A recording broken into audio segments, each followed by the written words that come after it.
কাপি ভাইকে প্রায় সবাই চেনেন, যারা আসলে সোশ্যাল মিডিয়ার সাথে যুক্ত আছেন কম বেশি সবাই চেনেন।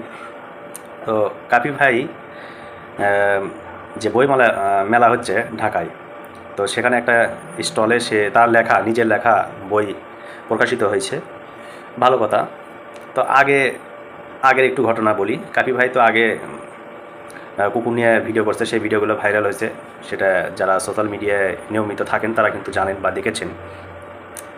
দুটা কুকুর, তারপরে কাফি ভাই, তারপরে একটা কয়েল জ্বালিয়ে ভিডিও করছে। কয়েলটা কিন্তু তার জ্বালানোর একটাই কারণ, সে এমন একটা জায়গায় বসে থেকে, তাও মানে আমরা বলি আলোক গোয়ায় বসে থাকা, মানে পাছার নিচে কিছু না দিয়ে, সেটাকে আমরা বলি আলোক গোয়ায় বসে থাকা। তা আলোক গোয়ায় বসে থেকে মনে করেন যে একটা ভিডিও করতেছিল কাফি ভাই, এমনভাবে বসতেছিল, সেটা মেয়ে মানুষ বসলে কেমন দেখাবে সেটা তো বুঝতেই পারতেছেন। যারা ভিডিও দেখছেন তারাই একমাত্র জানেন। তো সেখান থেকে সে একদম অথেন্টিক রিয়ালিটি, তারপরে পাচাটার সুযোগ নাই, পয়েন্টে আসেন, এইসব কথাগুলো সে প্রত্যেক ভিডিওতেই ইউজ করতো। তো করতে করতে সে কিন্তু এখন ভাইরাল।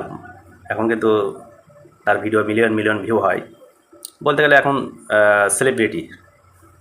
তো 21-এর বইমেলাও তার বই প্রকাশিত হয়েছে, ভালো কথা। তো সেখানে অনেক মহিলা যাচ্ছে, বিবাহিত অবিবাহিত অনেক মহিলা যাচ্ছে, ছেলেপেলেও যাচ্ছে। সে কিন্তু ছেলেপেলের সাথে বেশি মোলাকাত করতেছে না, বেশিরভাগ জেলে সুন্দরী মেয়ে তাদের থেকে ফুল নিচ্ছে, তাদেরকে ফুল দিচ্ছে, তাদের হাত ধরে হ্যান্ডশিপ করতেছে, তাদের সাথে হুমড়ি খেয়ে পড়ে থেকে সেলফি তুলতেছে। মন যা চাচ্ছে মানে তাই বলতেছে, এরকম একটা বিষয়। কাউকে বলছে আপনি তো একজন মানে তাজা একটা গোলাপ, মানে যা বলার সেটাই কিন্তু বলতেছে। এতে অনেক মেয়েরা খুশি হচ্ছে, আবার অনেকেই বুঝতে পারতেছে না যে তাকে কিভাবে অপমান করা হচ্ছে। হ্যাঁ, এইভাবে কিন্তু সে কন্টেন্টগুলো একের পর এক বানিয়েই যাচ্ছে। তা আমি বলবো কাপি ভাইয়ের কিন্তু একার দোষ না। তো এখানে আপনারা মহিলারা গেছেন, যে বই কিনবেন, তার সাথে সাথে দুটো কথা বলবেন, চলে আসবেন। তার সাথে হ্যান্ডশিপ কেন করা লাগবে? তাকে কেন বললে ভাইয়া আপনার জন্য এই যে গোলাপ নিয়ে আসছি নেন? কেন? মেয়েদেরও দোষ আছে, শুধু কাপি ভাইয়ের দোষ দিলে হবে না, মেয়েদেরও কিন্তু দোষ আছে। ভাই মেয়েরা যদি এতটুকু যদি আgoয়, ছেলেরা কিন্তু এতটুকু আgoবে, সেটা বোঝাই যায়। তো মেয়েরা এতটুকু আgoয় কেন? মানে একটু কাছে টানার জন্য চেষ্টা করে, তো ছেলেরা তো যাবেই, ছেলেদের দোষ কী? তো এখন যেটা আমি বলার জন্য ক্যামেরার সামনে উপস্থিত হয়েছি, সেটা এখন আমি বলিনি। গত রাত্রে সেই কাপি ভাইয়ের বাড়িতে আগুন দিয়েছে কে বা কারা। তো এটা আসলে কিন্তু ঠিক করেনি, কারণ কাপি ভাইয়ের বাড়িতে কেন আগুন দিলেন ভাই? কাপি ভাইকে বলছি, আপনার বাড়িতে আগুন দেওয়ার কারণ হচ্ছে একটাই, আপনি যে কর্মকাণ্ডগুলো করতেছেন, অনেক ছেলেপেলে এটা ফাটিচ্ছে, ঠিক আছে? সহ্য হচ্ছে না যে কাফি কেন এগুলো করতেছে, কাফির কাছে কেন এত বিউটি সিম্পল যাচ্ছে, তার কাছে যাচ্ছে। হ্যাঁ, কাফি চেপে ধরতেছে, কাফি আবার নাটক করতেছে।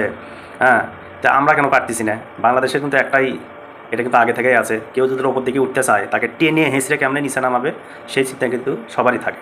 তো এটা কাপি ভাইয়ের কিন্তু বোঝা উচিত যে আসলে এই কর্মকাণ্ড থেকে আমাকে বিরত থাকতে হবে, বা আমি যেভাবে এগোচ্ছিলাম সেভাবেই তাকে কাজ করতে হতো। হুট করে মানে এমন পর্যায়ে চলে গেছে যেটা মানুষের আসলে নিতে পারতেছে না আর কি, অসহ্য হয়ে যাচ্ছে।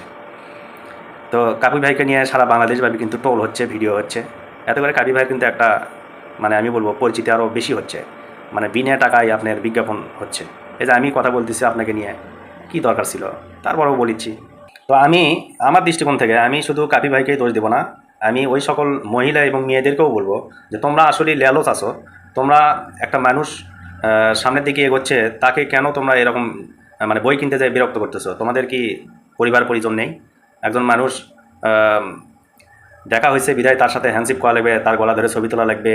হ্যাঁ, সেটা কেন? তার মানে সিম্পেথি কিন্তু তোমরাও পাওয়ার জন্যই এটা করতেছো, তোমরাও কিন্তু ভাইরাল হওয়ার জন্যই এই কাজগুলো করিচ্ছ কাপি ভাইয়ের সাথে। তো কাপির তো একা দোষ দিলে হবে না, তোমাদেরও দোষ আছে।